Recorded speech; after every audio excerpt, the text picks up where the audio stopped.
For 23, I'm trying to condense the logarithms. So because there's a plus sign in between these two, I'm going to use the product rule.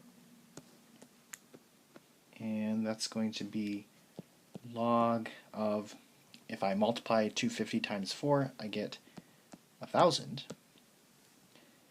And this can actually be simplified more because there's a implied 10 here, and then we have to ask ourselves 10 raised to what gives you 1,000, and that will be 3.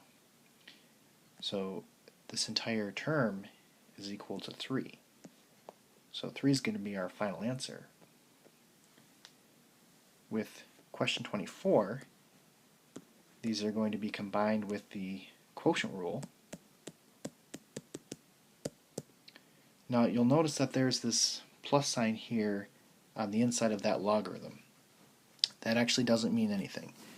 It's only the addition and subtraction signs on the outside between the logarithms that you can use to combine using the product and quotient rule. So if I combine these, this is going to be log of 3x plus 7 over x. And this cannot be simplified anymore. So that will be our final answer.